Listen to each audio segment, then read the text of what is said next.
Alright, hello and welcome, people of the internet. I am back again in Katawa Shoujo. First of all, you may be wondering why I decided to stop at this specific point in the last one. Well, that's because immediately following a single press of a button, there is something that I would rather have at the beginning of a video, instead of at the end. So, here's the pushing of the button to show you what it is.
That's it.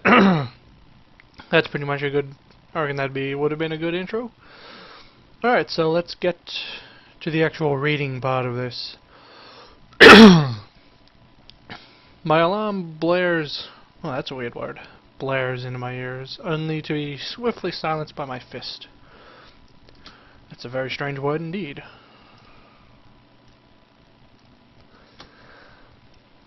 Then my eyes slightly open. My body switches into auto mode, carrying out the subconscious self out of bed and into my uniform. As always, my bottles of pills sit on the desk, patiently waiting for me to take them and pick out my daily dose of medicine. 17 pills a day. Shit, that's a lot of pills. Before I know it, I'm opening the door to class 3-3. Glad to see that I'm not the only one who seems to be a little hungover from festival week. Every face in the classroom looks grunt.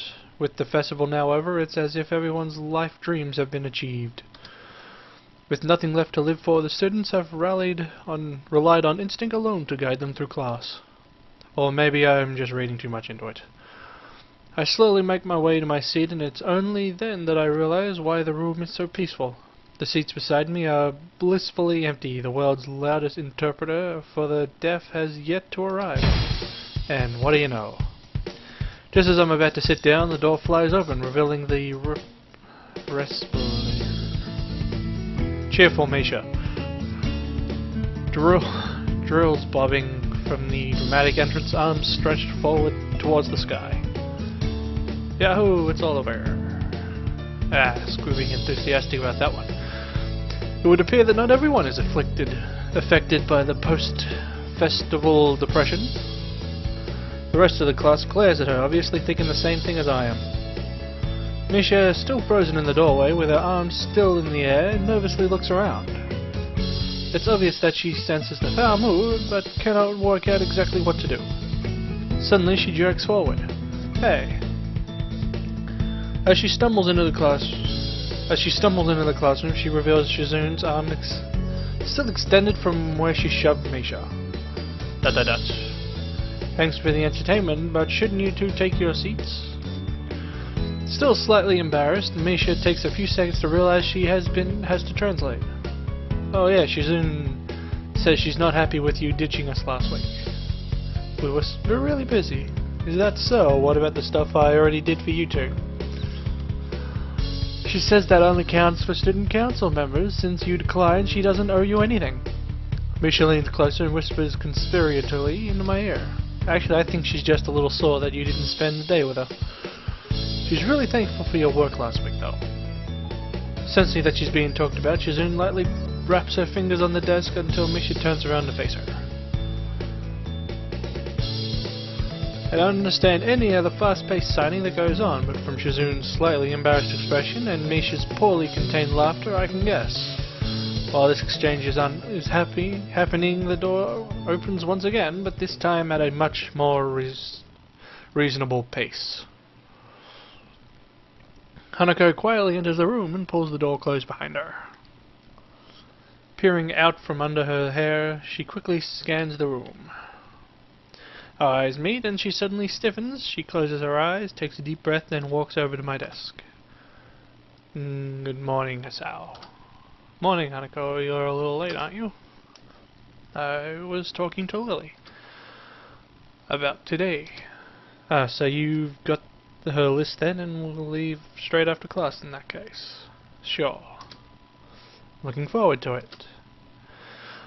Hanako briefly flashes her embarrassed smile at me, then hurries off to her seat. During class, it becomes apparent that it's not only the students that are really despondent after the festival.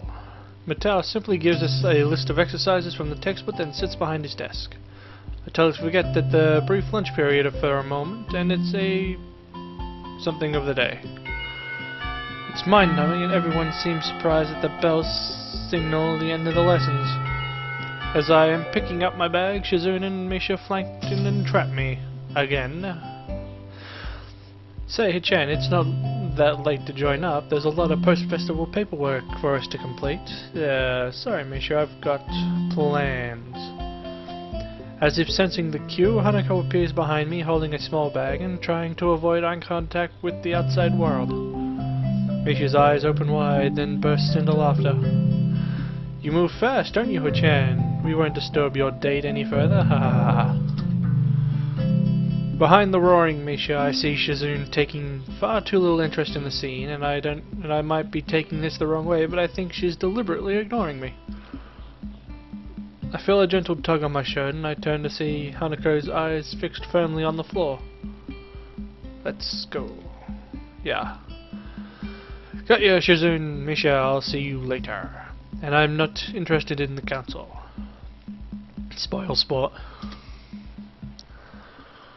Misha and Shizune retreat into the hallway, happily signing to each other. Got all your stuff? Let's head off. Floods of students pour out of the school gates and onto the road into town. It's a little weird. It's almost a scene from any other high school, but the illusion fades because of the occasional wheelchair and missing limb. One thing I do notice is that nobody is alone. And as Hanako and I pass through the gates, I notice she closes the distance between us. Not enough to be considered close, but certainly is in her usual just a little far position. I guess we're not familiar enough to get close as she does with Lily. However, even though she has moved a little closer to me physically, mentally she seems to be at a traveling something. Her hands clutch around the leather strap of her bag to the point of whitening her knuckles, her head down, her mouth pursed close. Ugh. She almost looks like she's being walked into the principal's office for the first time. I try to stifle a little. Bleh. What's the matter? I guess there's no point in hiding it. Sorry, for a second it looked like you were getting in trouble. What? What do you mean? I think you need to relax a little. We're not going too far and it's only students around, right? Right. It bothers me a little to see Hanako so worked up. And you do this every week, don't you? Yes, with Lily. Of course, with Lily. I wonder, has she ever left the school without her? It doesn't seem like much of a first glance, but Hanako's dependence on Lily is observed something. If she can't even handle leaving the school without her, how would she have managed to survive if the two had never met? Would she have found someone else to latch onto? And what drew her to Lily? Is it a lack of eyesight, or was Lily just kind enough to lend a hand? Wonder if anyone would have fit the bill. Well, I'm here. Besides, we're not going far. It'll be over before you know it. Hanako's knuckles slowly regain their color as she tries to hide a small smile, but the effort of that seems to prevent further conversation. We travel side by side down the winding road towards the town. The crowd of students thins as we continue along the sidewalk. Faster students rush ahead and the less mobile ones fall behind, rarefying the crowd into nothingness. Rareifying. By the time we reach the convenience store, we are practically alone. Using me as a shield between herself and the attendant, Hanako moves through the narrow aisles, adding an assortment of items to her basket.